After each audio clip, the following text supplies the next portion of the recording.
आगरा के डौकी थाना क्षेत्र की रहने वाली 13 वर्षीय कक्षा 9 की छात्रा राखी ने भक्ति मार्ग को अपनाते हुए साध्वी बनने का निर्णय लिया। राखी के माता पिता ने उन्हें प्रयागराज कुंभ में जूना अखाड़े को सौंप दिया। अब राखी को साध्वी गौरी के नाम से जाना जाएगा। राखी, जो ट्रकपुरा गांव की रहने वाली हैं, अपने परिवार और गांव वालों के बीच भक्ति और संस्कारों के प्रति लगाव के लिए जानी जाती थी। 4 साल पहले गांव में हुई भागवत कथा में उनके जीवन को पूरी तरह से बदल दिया। कथा के दौरान कौशलगिरी महाराज के उपदेशों से प्रभावित होकर राखी ने भक्ति मार्ग पर चलने का संकल्प लिया।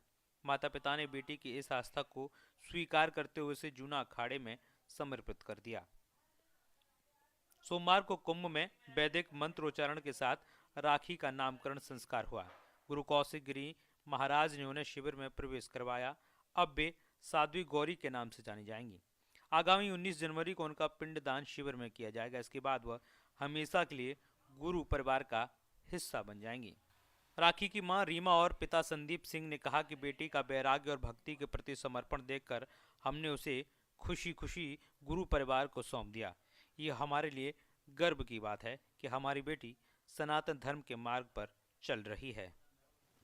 विद्यालय में प्रवास के दौरान 2023 में उनका विद्यालय में प्रवेश हुआ था कक्षा 8 में। इस समय वो कक्षा 9 की छात्रा हैं, बहुत मेधावी छात्रा हैं और मेधावी होने के साथ साथ ही शुरुआत से हम देख रहे थे कि वो बहुत धार्मिक हैं। देवी माँ में उनकी बहुत आस्था है और इसके चलते वो नवदुर्गा के व्रत के दौरान विद्यालय में नंगे पैर आया करते थे। तो एक संदेश तो हम समझते थे कि वो एक बहुत धार्मिक बेटी है और यदि उसने जूना अखाड़े में जाकर अपने आप को समर्पित किया है तो ये तो बहुत सनातन के लिए बड़े गर्व की बात है। मैं उनके उज्जवल भविष्य की कामना करता हूँ। सर, राखी का आपके जो शिक्षक हैं, साथी स्टूडेंट्स हैं, उनके प्रति कैसा व्यवहार है? अच्छा व्यवहार था सर। जब भी कोई कल्चरल एक्टिविटी हुआ करती थी वो उसमें बढ़ चढ़ कर भाग लिया करती थी।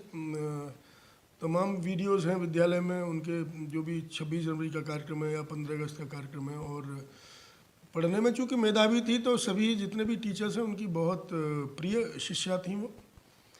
हमारे विद्यालय में पढ़ने वाली छात्रा जूना अखाड़े में साधु बनी है, तो आप क्या किस नज़रिए से देखते हैं? देखिए, मैं तो ऐसा मानता हूँ सर कि प्रत्येक जो बच्चा है ना वो अद्वितीय होता है, यूनिक होता है, उसके जैसा कोई दूसरा नहीं होता। तो किसी का रुझान खेल में होता है, वो सचिन तेंदुलकर बनता है, किसी का रुझान प्रशासनिक सेवाओं में है, वो आईएएस बनता है।